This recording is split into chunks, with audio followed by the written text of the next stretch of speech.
The Midday Show, with you from 1 p.m. to 3 p.m.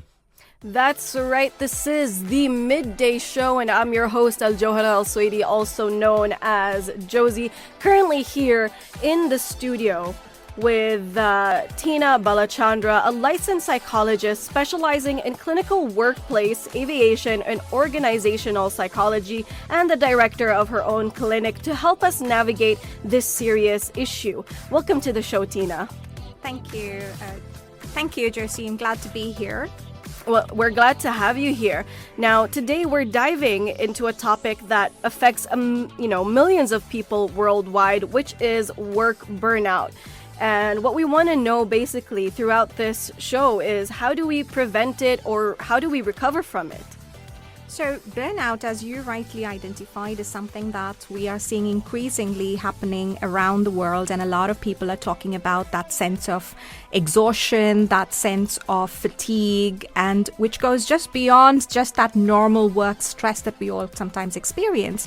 And preventing it becomes really important. And I think this is not just an individual aspect. There are multiple systemic aspects as well that contributes towards workplace burnout. So it becomes really important for individuals to have resources and tools to help them, for organizations to look at ways in which they could prevent employees being exposed to situations that could lead to burnout as well.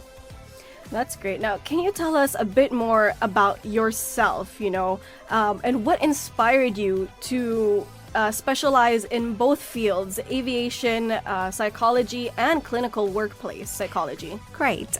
So when I started off as a clinical psychologist. And when you work with people, you start realizing that, when someone's dealing with a challenge, it's not just their personal aspects that impact them. There's also various other aspects around them. So, family, workplace, social relationships, and all of that impacts our well-being and our sense of self, which is what got me more interested in workplace psychology and trying to understand how our personality interacts with the job, interacts with the culture of the organization, and that job culture person fit. I had the wonderful opportunity of stepping into aviation in 2009, and that kind of expanded that field, because in aviation, you're working with individuals in safety-sensitive roles and safety-critical roles, which means their well-being is even more important. Mm-hmm. And that, I think that's really what kickstarted, developing more in that area and expanding the scope of practice. Right. Now, for us to better understand, can you tell us what burnout really is and how can we differentiate it between normal work stress and actual burnout? And maybe what are some of, the early warning signs of feeling burnout? So if I could just start off by saying, burnout, while it's been there for many years, it's taken a lot more predominance and prominence right now, right? And the World Health Organization recognizes it as more of a psychological aspect that people experience when they are dealing with prolonged, continued workplace stress, right? So when you're experiencing burnout, you can think about when you go and join a new job. There is a honeymoon phase where you kind of feel very excited, very motivated, keen to engage, bring in ideas, concepts, projects, meet your team. And when that phase kind of wanes out a bit, you go through what we call the normal stress, because you might probably dealing with deadlines and, pressures, and you have to make presentations or whatever your job role entails. Now, when you don't have all the resources available to help support you, create that balance between your work responsibilities, your personal life, you start feeling a little bit drained out, and you start feeling, maybe a little demotivated. Maybe your manager is not always acknowledging your work. Maybe you're not getting the recognition you feel you deserve. And so all of this slowly starts building up, and that leads to more accumulated stress. When this continues for a prolonged period of time, again, you're going through that chronic stress. Now, our mind and body is very much connected, so it's almost impossible for us to separate the mind and body because everything kind of goes through our nervous system, which means the stress starts impacting you at a physical level. It starts affecting your sleep, your appetite, your health, your physical sense of self and wellness, and that starts leading to that deterioration. Now, when we talk about burnout, the key aspects around burnout comes to emotional exhaustion, that sense of chronic fatigueness, that sense of depersonalization where I don't feel good about myself. I don't feel that I can identify. That sense of empathy is no longer there. I kind of feel disconnected from my sense of self. And the third aspect over there is really that decrease in your sense of personal achievement. Now, when all of this kind of continues, you're in that state of burnout, which is very different from your normal stress where you're still able to function, you're still able to go into work, you might feel a bit, I don't feel like going in, but I can still get up, get ready and show up. But with burnout, it becomes even more, you're kind of dragging yourself in. Does that kind of give a different picture? Yeah, it does. I mean, I've definitely been through what you're describing, because it's different than, regular exhaustion, right? It's not just I'm physically exhausted. It's more emotionally, I can't deal with this right now. Mentally, I'm not here. I'm somewhere else, far away. Right.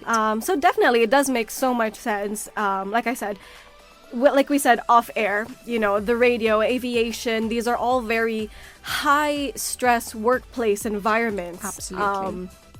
And I don't think, a lot of people, especially in this region, take that as serious as they should, or they didn't prior to, COVID and mental health having more awareness on it.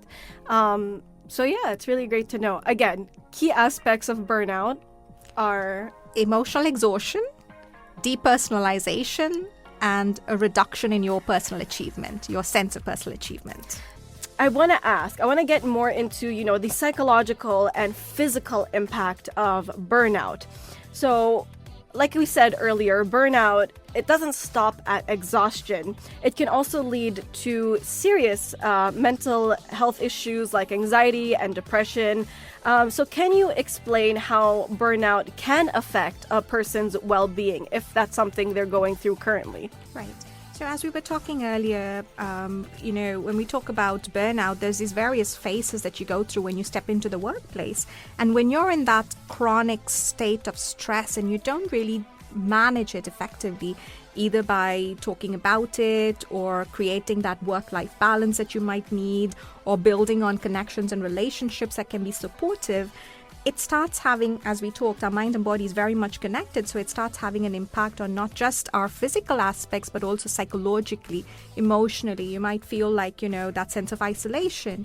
You might feel a chronic sense of emptiness, feeling demotivated to go into work, feeling that, what's the point? I'm not getting rewarded or I'm not getting appreciated. So that sense of demotivation kind of continues.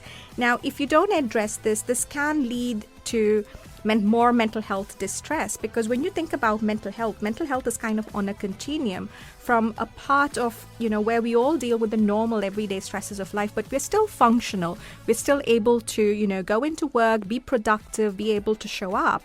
But when that stress levels increase, it starts affecting maybe our sleep. You might find it more difficult to sleep.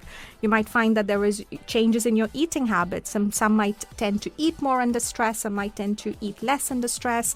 And this could then lead to those physical signs as well in terms of, headaches, shoulder pain, muscle pains. A lot of musculoskeletal issues have been linked to stress. And so you can really see that relationship as well that comes in over there. When we try and differentiate it, burnout, which is not adequately addressed, leads to a lot of anxiety as well, because going into work becomes such a source of stress. I remember, working with people who've dealt with just the thought of waking up in the morning and just driving into work creates so much of that stress and distress. They talk about, rapid heartbeat, feeling, sweaty, feeling like, very distressed physically. And that's the first indicators of that anxiousness that you're feeling. And where is it coming from? Just the thought of work creates that sense of cycle of stress, right?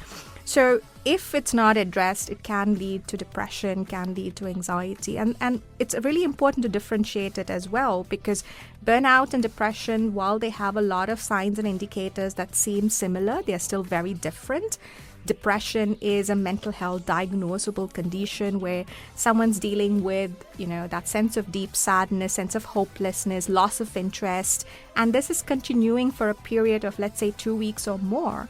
With burnout, once the stressor is managed, so when they're no longer within that work environment, they might feel a lot more better. They might feel functional. Whereas with depression, that might be more ongoing and more reactive in nature. Mm-hmm. So, in your experience, what are some common physical symptoms or health issues that are linked to long-term stress? I think quite often you see a lot of skin-related conditions. Yeah, so allergies, skin conditions, cardiovascular issues. We've also seen, let's say, thyroid dysfunction and things like that as well, kind of spike up a lot more around, when you're under stress. Diabetes as well has been linked with exacerbation of it with stress factors as well. So you can see musculoskeletal, as I said. I think the key ones that kind of stand out are musculoskeletal issues, sleep getting affected, so a lot of insomnia around it, anxiety, depression, cardiovascular issues. I'd say this would be the main cluster that we tend to see. Mm-hmm. Now, personal question I have is it possible for a person to be going through, burnout and depression, but still be somewhat functional?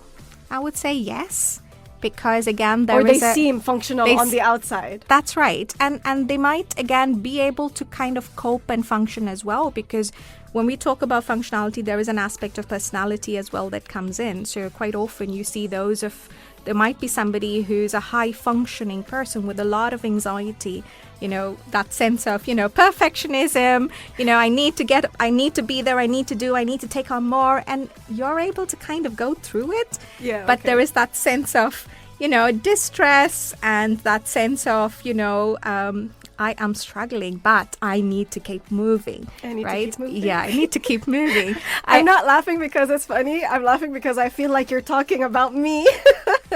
I think quite a lot of the listeners would be able to relate to this, because I think we all are in this day and age where we need to be doing something, right? I remember, again, from a personal point of view, I've been there too, right? I've been there as well, when you feel the sense that, okay, I have to prove myself, I need to do more, I have to. And you soon come to a point when you realize that you sometimes need to slow down. You do need to take that pause. And it's interesting that this sense of the pause that we all need is spoken in different cultures in different ways. So, for example, in the Chinese culture, you have what's called Wu Wei, which is really about doing nothing. But it's really hard for us to stay in that moment. No, it's right? difficult. Absolutely. Again, the same concept in the Dutch philosophy, it's called Nixon.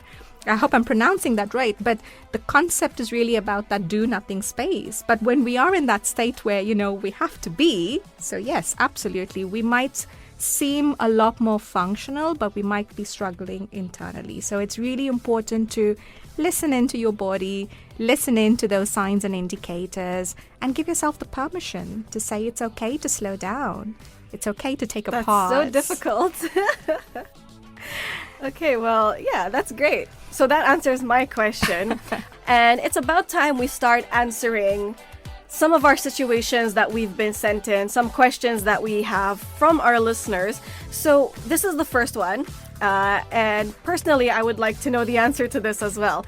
So this is from Kareen, who says, how do I balance my personal and work life if I'm overworked?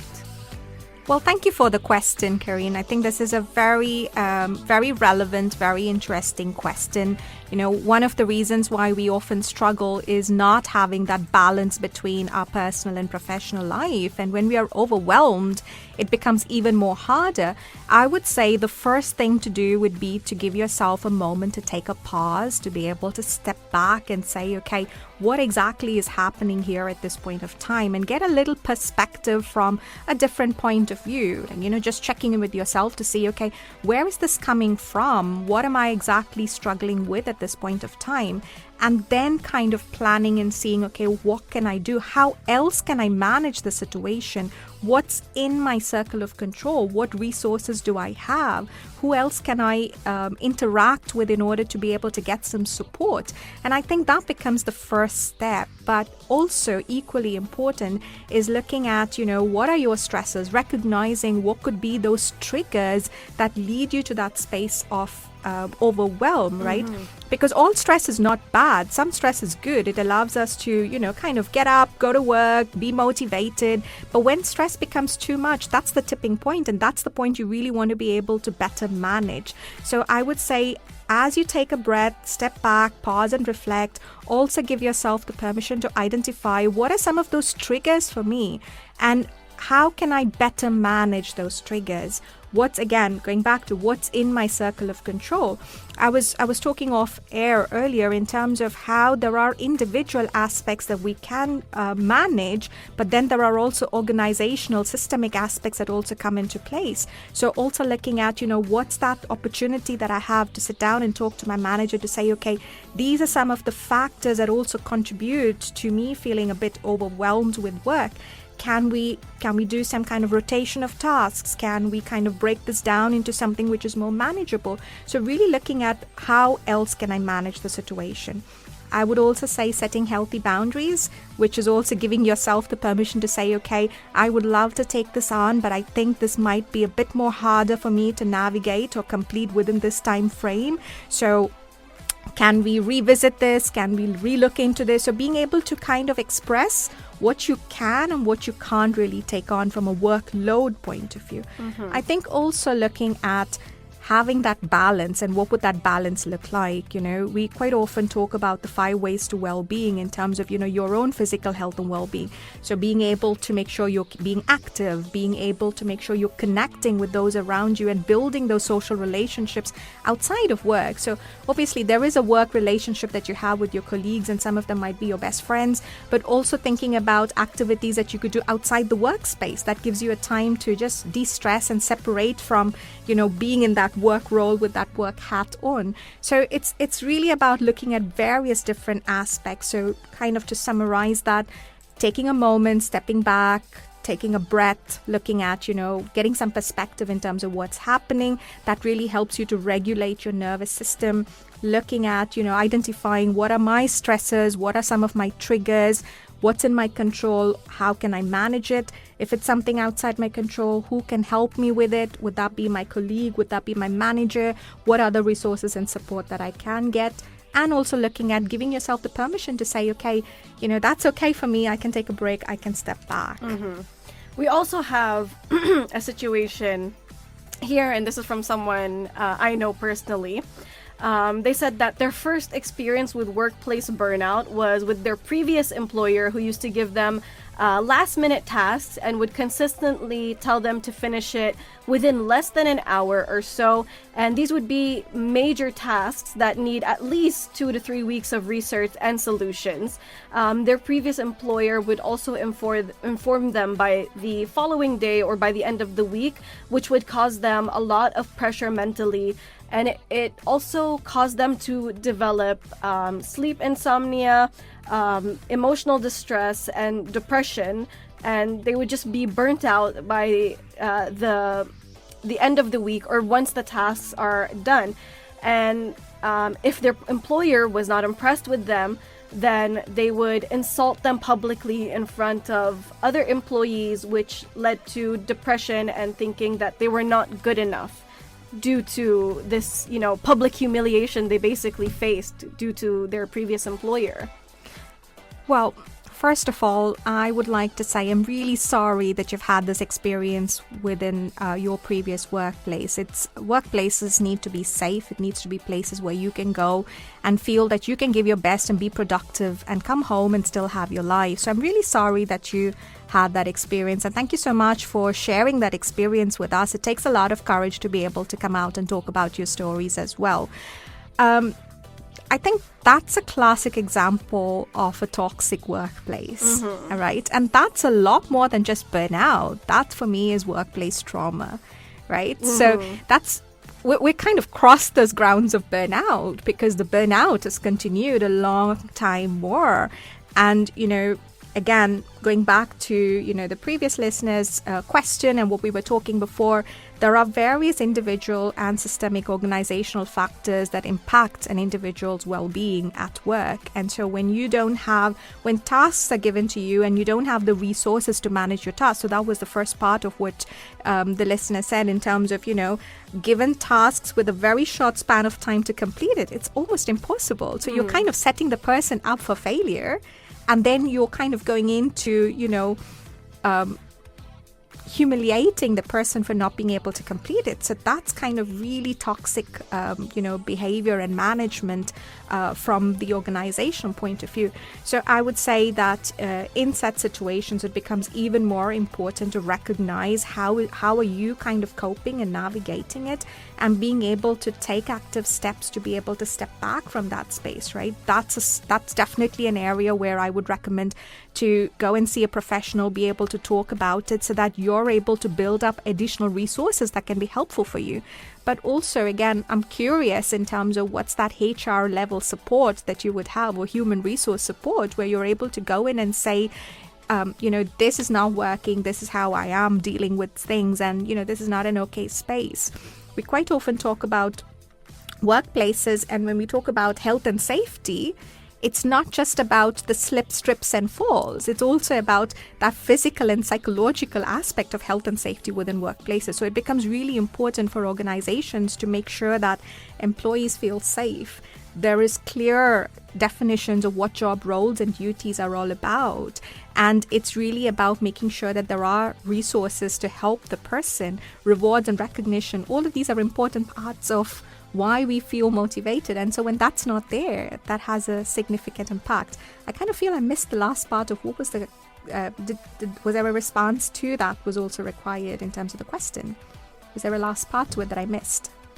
No, I think you addressed it all. Yeah. Okay, great. The task given in short time and the public humiliation, these all caused, sleep insomnia, emotional distress, and depression. Absolutely. So, and again, I think the key part to remember is that's not really burnout. That's more than just burnout. That's workplace trauma. And you really require support and help to help process some of the trauma so that you're able to go back into a workplace and still feel safe and have the resources that can help you manage and cope. All right. Well, thank you, Doctor. And thank you, our listeners, for sending in your own, experience and stories. As, Tina said, it takes a lot of courage to be able to speak about things that have happened and that have caused you severe, mental distress, emotional distress. So we definitely do applaud you guys for, participating in the show and, having us be able to help you and talk through it with an expert in the studio. So big shout out to you guys, Kareen and our anonymous listener. The Midday Show, with you from 1 p.m. to 3 p.m. We're still here with Tina Balachandran, licensed psychologist who specializes in workplace and aviation organizational psychology. And it's a pleasure to have you. I'm so glad to be here, Josie. And also I'm really excited with, all the interest that this topic is generating and the questions that are coming in. It just kind of taps into why this topic is such an important one. So I'm really glad to be here. Well, we're glad to have you addressing this. This show has kind of been like a dream of mine to have, where we have experts addressing listeners' concerns. I've always wanted to do like an advice show. So yeah, it's great. So kudos to you. Thank you. It's great to finally be doing it. Now, we're going to continue on with, questions from our listeners. And we have one here that says, I have a colleague before. She's not talking to any of us and her workmates.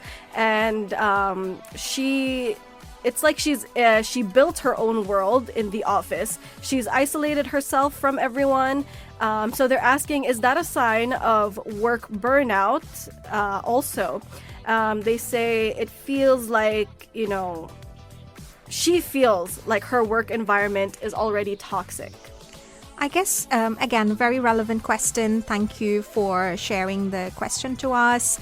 I would say there could be various aspects to this, right? So again, as we talked earlier, burnout and depression kind of can have similar core symptoms. So I think the key aspect over here is, if you're noticing somebody who's in distress, who's isolating, who's not really communicating and interacting, it's really important to check in with them, right? And one of the good ways in doing this is to really kind of have a conversation to say, okay, hey, I've noticed this and I'm concerned about you and wondering whether it would be helpful for us to have a quick chat or can we catch up for coffee? But as you do this check-in, it really becomes important to make sure of two things. A, that you have the headspace to listen in to whatever your colleague is going to share. And two, finding the right time for your colleague to talk about it. So you need to make sure that the place and the time is also right. So you wouldn't address this, let's say, in the pantry or around the coffee machine where there could be other people who could hear it as well, right? So it's really about having a gentle approach to say, I'm concerned about you, can we sit down and talk? I've noticed. So quite often bringing about what have you observed in terms of the change in behavior, and I'm concerned. So expressing that space of concern for your coworker could be a helpful space to kind of start a conversation. Now, quite often we're hesitant to talk about our stressors within a work environment. How are we going to be judged? How is my stress going to be perceived? How is that going to impact my job role and how my manager looks at my performance? So quite often people hesitate to talk about, what they are dealing with within a workplace environment. So having peers and colleagues being able to reach out to them could be a helpful space. In fact, within Qatar, there is a community initiative that is being run with the Ministry of Public Health and community organizations as well to create a peer-based buddy support system where you could train employees within organizations on how to recognize signs and symptoms of stress and distress and how could they support them at that first level, kind of like first responders supporting each other, identifying those early signs and directing them to referral sources where professionals like us would come in to support as well. So I think it's really about creating more of these initiatives. So I would say in order to support your colleague who's currently feeling isolated and seeing workplace as a stressful area, try and approach gently, try and have a conversation, see if you could sit down and have a coffee with her or him and really try and understand, how else can you help and maybe direct to professional support and resources, because it's okay to talk about the stress and struggles. We all have mental health and and that means we need to take care of our health, not just the physical aspects, but also the psychological elements.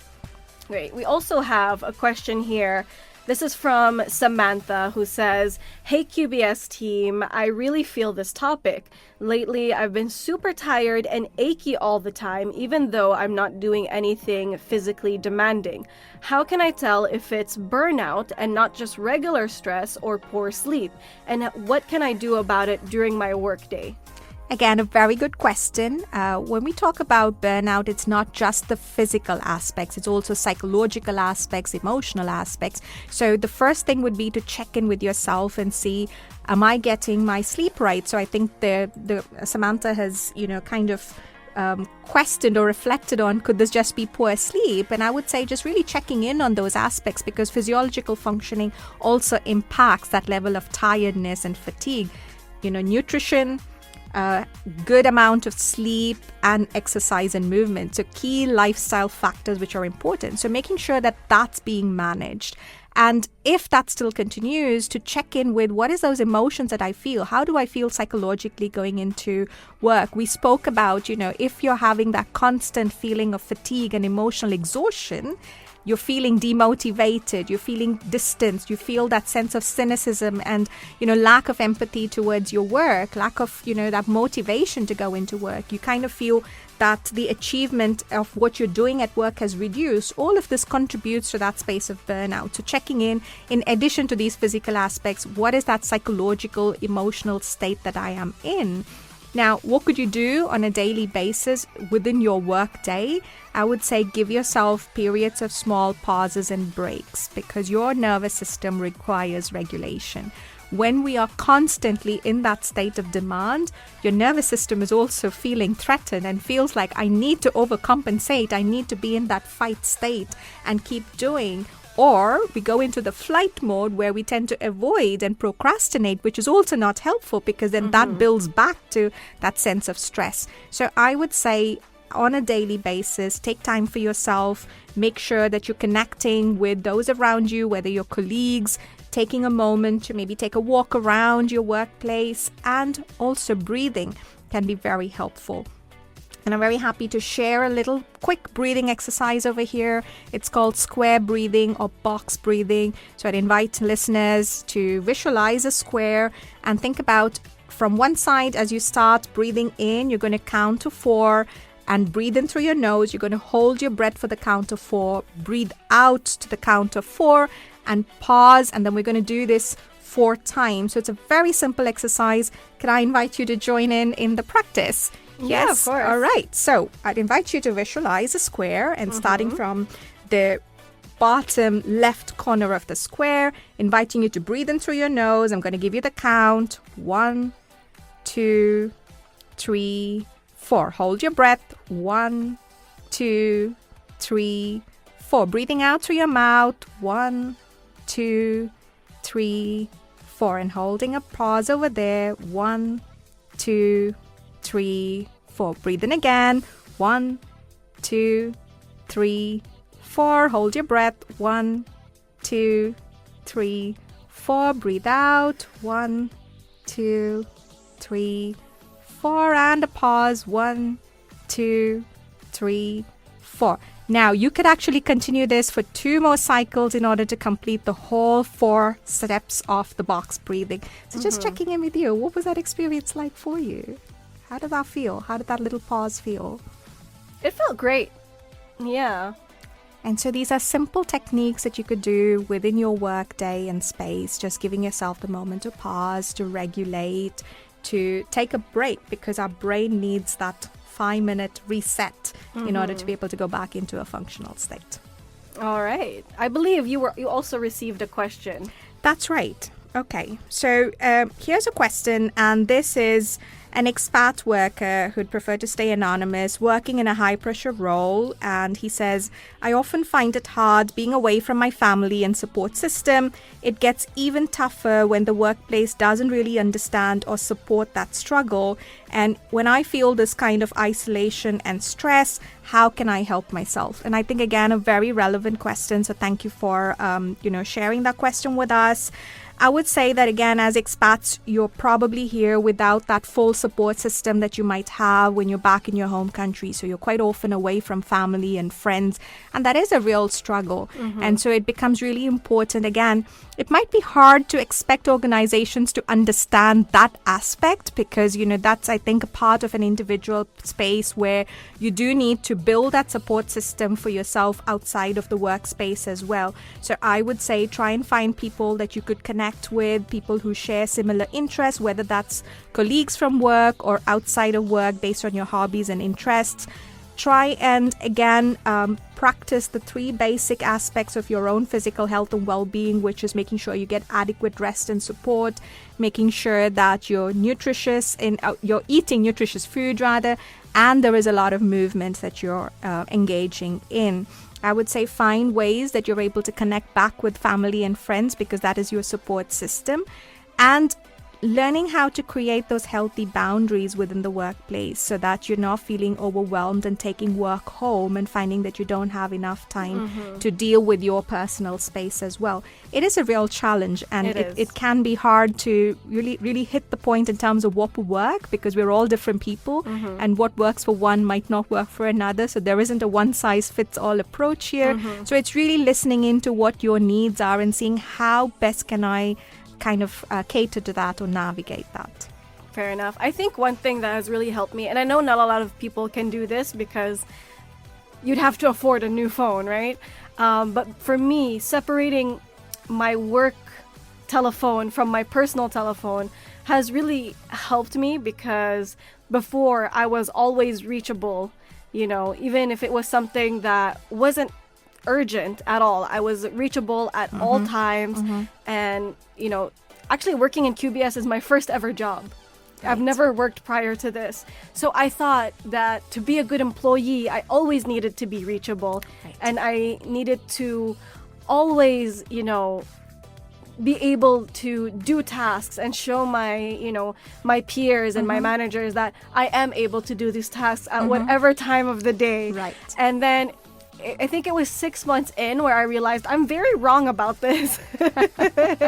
It's okay to kind of strike that balance. Yeah, and to put that Absolutely. boundary there that like, please reach me during this time. or Absolutely. unless it's absolutely necessary. Yeah. But, working for the first time, I was like, no, I need to be on my A game all the time. I need to, fight some stigmas. I need to be there all the time. Right. And then I realized, no, that was absolutely wrong.